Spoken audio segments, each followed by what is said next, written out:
పడ్డారు. ఆర్టీసీ బస్సుల్లో మహిళలు బ్రేక్ రికార్డింగ్ డాన్సులు చేసుకోవచ్చని కేటీఆర్ జుగుప్సాకరంగా మాట్లాడారని ఫైర్ అయ్యారు. మీ తండ్రి మీకు నేర్పిన సంస్కారం ఇదేనా అంటూ నిలదీశారు. మీ ఆడపడుచులు అంతా బ్రేక్ డాన్సులు చేస్తున్నారా అని ప్రశ్నించారు. గత 10 ఏళ్లలో హైదరాబాద్లో క్లబ్బులు, పబ్బులు బ్రేక్ డాన్సులను ఎంకరేజ్ చేసిన చరిత్ర మీదంటూ కేటీఆర్ పై నిప్పులు చెరిగారు మంత్రి సీతక్క. ఆయన తెలంగాణ మహిళలకు క్షమాపణ చెప్పాలని డిమాండ్ చేశారు. బస్సులో కూర్చొని ఒక ఉల్లిగడ్డ ఊలుస్తున్నట్టుగా సరే ఖాళీ కూర్చున్నా ఎందుకు ఈ టైం అంతా వేస్ట్ చేయాలని చేసుకున్నారేమో. అదేమన్నా తప్ప? అల్లం వెల్లిపాయ తీస్తే తప్ప? అది కూడా తప్పుగా చూపించారు. అదే విధంగా అల్లికలు చేసుకుంటారు. మహిళలకు ఒకప్పుడు ఒక ఆధారం, ఇప్పుడు కూడా అదొక ఆధారం.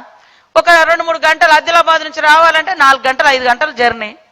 మరి ఆమెకు ఒక పని ఇంటికాడ ఉంటే ఆ పని చేసుకునేది, ఇటు 2 పనులు అయితే చేసుకున్నదేమో.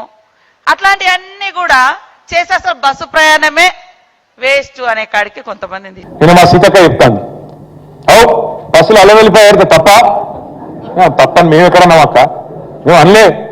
కాబట్టి దానికోసమే బస్సు పెట్టిరని మాకు తెలియక మేము మామూలుగా నడిపినాం. ఇన్ని రోజులు మాకే తెలియక పాపం మీరు అప్పుడే చెప్తే బాగుండు. బస్సుల కుట్లు అల్లికెళ్ళితే తప్పని మేము ఎందుకంటాం అక్క. ఎక్కువ పెట్టు బస్సులు తన్నుకుంటాను, మంచిగా లేదు పెట్టు, మనిషికో బస్సు పెట్టు. మేమెందుకు అంటాం? మనిషికో బస్సు పెట్టు, మంచిగా అంత కుటుంబం పోయి మంచిగా కుట్లు అల్లికలు అవసరమైతే బ్రేక్ డాన్సులు రికార్డింగ్ ఏం చెప్తారో చేయరు. మేమెందుకు అంటాం?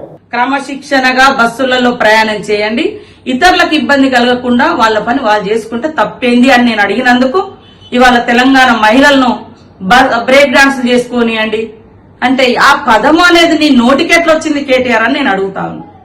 కాబట్టి తెలంగాణ మహిళలకు ఈరోజు క్షమాపణ చెప్పాల్సిన అవసరం కేటీఆర్ కు అదే విధంగా బీఆర్ఎస్ పార్టీకి ఉందని తెలియజేస్తా ఉన్నా. ఇవాళ మేము ఏ పథకాలు చేసినా నచ్చట్లేదు, ప్రజలకు ఉపయోగపడుతున్నాయి, మహిళలు ఆర్థికంగా ఎదగడానికి ఉపయోగపడుతుంది బస్ ప్రయాణం. మీకు ఆలోచన రాలే 10 ఏళ్లు, మీరు పెట్టలేదు.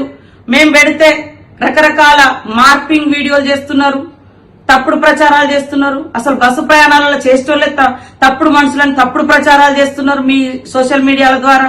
పైనుంచి ఈ రోజు నీ నోటి నుంచి డైరెక్ట్ గా మహిళలు కుటుంబాలు వచ్చి బ్రేక్ డాన్సులు చేసుకోమన్నావు. ఇదేనా నీ సంస్కారం? ఇదేనా మీ తండ్రి నీకు నేర్పిన మహిళల పట్ల గౌరవం? మీ ఇంట్లో కూడా ఆడపడుచుంది కదా, మీ ఆడపడుచులు అందరూ బ్రేక్ డాన్సులే చేస్తారా బస్సులు ఎక్కినప్పుడు? ఇట్లాంటి మాటలు తగవు. వెంటనే బేషరతుగా కేటీఆర్ నువ్వు తెలంగాణ మహిళా లోకానికి క్షమాపణ చెప్పాలని హెచ్చరిక చేస్తావు.